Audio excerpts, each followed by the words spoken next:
எல்லாருக்கும் சோத்திரம். பிரியமானவர்களே, இந்த ஜீசஸ் டு கால் யூடியூப் வழியாக பார்க்குற என் சகோதர சகோதரிகளுக்காக கர்த்தரை சோத்திரிக்கிறேன். இந்நாளிலே எபிரியர் 12ஆம் அதிகாரத்தில் நம்ம பார்க்க போகிறோம். என்ன இன்றைக்கி பார்க்க போகிறோம் அப்படின்னு நம்ம பார்த்திங்கன்னா, ஒரு சிட்சை குறித்து பார்க்க போகிறோம். சிட்சை என்றால் என்ன அப்படின்னு பார்த்திங்கன்னா, திட்டுகிற வார்த்தை, கடிந்து கொள்ளுகிறது தான் சிட்சை. சரிங்களா? நம்ம பெற்றோர்கள் நம்மளை சிட்சிக்கிறார்கள். ஏன்னா நல்ல வாழ்க்கையை நம்ம பிள்ளை வாழணும் என்பதனால சிட்சிக்கிறார்கள். தட்டி சீர்படுத்தி நம்மளை வளர்க்குறார்கள்.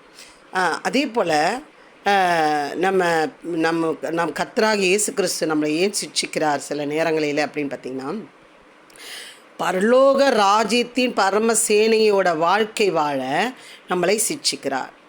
நம்மளை சரியில்லாமல் அந்த பரலோக ராஜ்யத்துக்குள்ளே பிரவேசிக்க முடியாது என்பதனாலே நம்ம சரிப்படுத்தி நம்மளை என்ன பண்ணுறாரு, சிட்சிக்கிறவராக இருக்கிறார். மீன் அதை குறித்து தான் இந்நாளிலே பார்க்க போகிறோம். மீன் அன்றியும் நம்முடைய சரீரத்தின் தகப்பன்மார்கள் நம்மை சிட்சிக்கும்போது அவர்களுக்கு நாம் அஞ்சி நடந்திருக்க, நாம் பிழைத்திருக்கத்தக்கதாக ஆவிகளின் பிதாவுக்கு வெகு அதிகமாய் அடங்கி நடக்க வேண்டும் அல்லவா? பவுல் பேசுகிறார். நாம் சரீரத்தின்படி தாய் தகப்பன் நம்ம பெற்றெடுத்திருக்கிறார்களே, அவர்கள் நம்மை சிட்சித்த போது அவர்களுக்கு நாம் அஞ்சு பயந்து நடக்கிறோம்ல. நம்ம அப்பா அடிப்பார், அம்மா அடிப்பாங்க, நீ தப்பு பண்ணிட இரு அப்பா வரட்டும் அப்படின்னும் போது நம்ம என்ன பண்ணுறோம், நடுங்குறோம், பயப்படுறோம். சரி, அப்போது நம்ம அடுத்த டைம் அந்த தப்பு செய்ய மாட்டோம் என்பதனால அவர்கள் என்ன பண்ணுறாங்க, அப்பா கிட்ட சொல்கிறேன் அப்படின்னு சொல்கிறாங்க. நமக்கு யார் நம்ம பயப்படுகிறோமோ அவங்களை குறித்து என்ன பண்ணுவாங்க, பெரியப்பாவிட்ட சொல்கிறேன் இரு, பாட்டிக்கிட்ட சொல்கிறேன், தாத்தா கிட்ட சொல்கிறேன், மாமா கிட்ட சொல்கிறேன் அப்படின்னு நம்மளை சொல்லி பயமுறுத்தி நம்மளை என்ன பண்ணுவாங்க, சிட்சித்து சீர்படுத்துவாங்க. அவர்களுக்கு நாம் அஞ்சி நடந்திருக்க, நாம் பிழைத்திருக்கத்தக்கதாக ஆவிகளின் பிதாவுக்கு வெகு அதிகமாக அடங்கி நடக்க வேண்டும் அல்லவா? பிழைத்திருக்கத்தக்கதாக அப்படின்னா, ஏதோ இந்த தாய் தகப்பன்மாரே நம்மளை சிட்சிக்கிறது இந்த உலகத்திலே வாழ்ந்து இந்த உலகத்திலே அழிந்து போகிற காரியம். ஆனால் நாம் பிழைத்திருக்கத்தக்கதாக ஆவிகளின் பிதாவுக்கு வெகு அதிகமாக அடங்கி நடக்க வேண்டும் அல்லவா? இந்த ஆத்துமா மரித்த பின்பு இதுக்கு ஒரு வாழ்க்கை இருக்கிறதுங்க. பிழைத்திருக்கிறதுக்கு ஒரு வாழ்க்கை இருக்கிறது. அந்த தேசம் பரம தேசம். அந்த பரம தேசத்தில் பரலோக ராஜ்யத்திலே நாம் பிழைக்க வேண்டும் என்றால் ஆவிகளின் பிதாவுக்கு வெகு அதிகமாய் அடங்கி நடக்க வேண்டும் அல்லவா? அடங்கணும். இந்த அடங்காததுனாலே தான் அநேக காரியங்கள் நம்ம இழந்து போகிறவர்களாக இருக்கிறோம். அடங்கிறது இல்லை. அவன் செஞ்சால் நான் செய்வேன், அவங்க என்னை அவமானப்படுத்திட்டாங்க, நானும் அவமானப்படுத்துவேன். என்னை துக்கப்படுத்திட்டாங்க, அவங்கள நான் என்ன பண்ணுவேன், துக்கப்படுத்துவேன். பிரியமானவர்களே, உடனே ஒரு ஆவிக்குரிய வளர்ச்சி இல்லாமல் அநேக ஜனங்களை நான் பார்க்கிறேன்.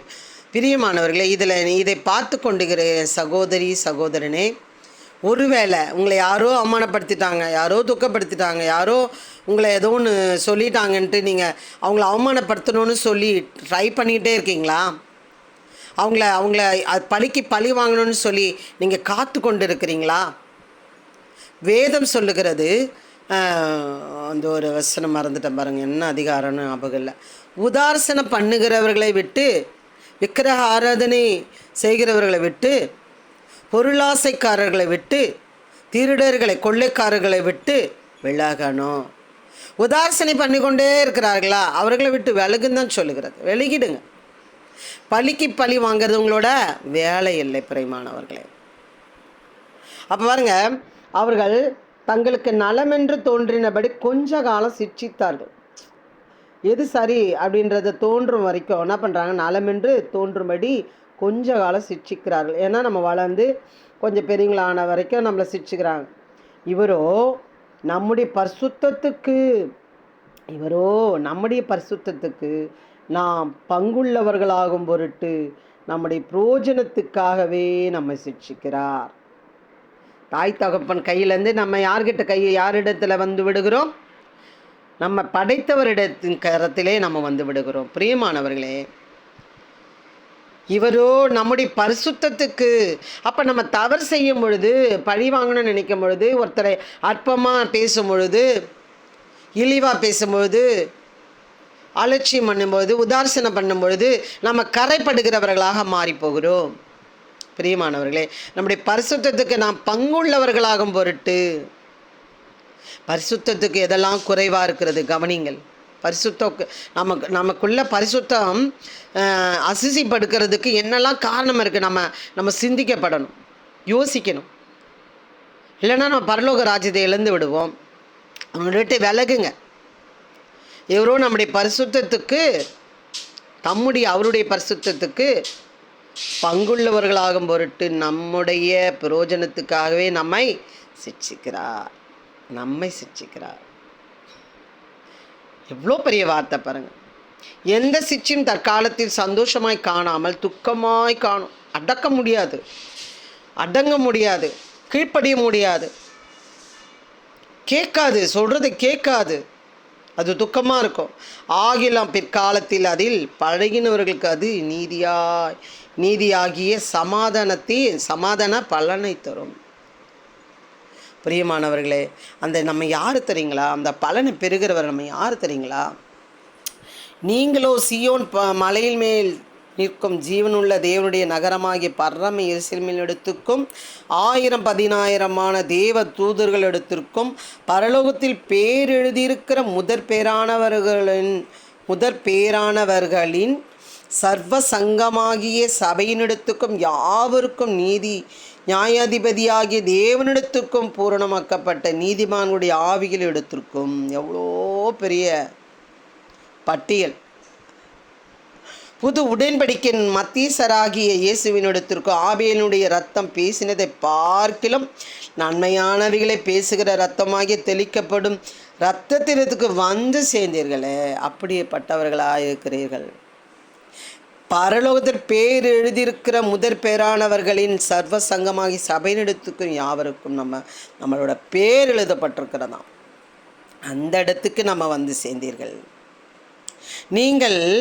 நீங்கள் அசூசிப்படுத்தும் பொழுது பரலோக ராஜ்யத்துக்குரிய பேர் எடுக்கப்படுகிறவர்களாக காணப்படுகிறோமா?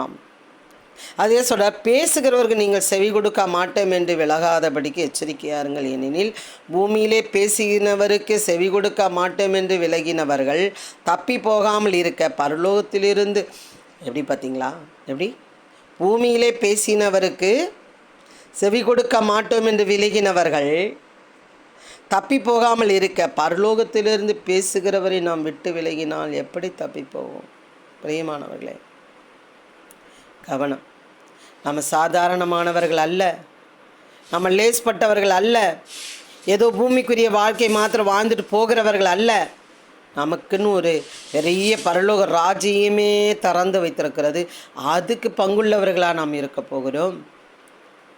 இவரோ தம்முடைய பரிசுத்தத்துக்கு நான் பங்குள்ளவர்களாகும் பொருட்டு நம்முடைய பிரயோஜனத்துக்காகவே அவரை நம்ம சிக்ஷிக்கிறோம். எந்த சிக்ஷிப்பாக இருந்தாலும் என்னென்று ஆராய்ந்து ஒப்புக்கொடுங்கள், மன்னிப்பு கேளுங்கள், ஜபம் பண்ணுங்கள்.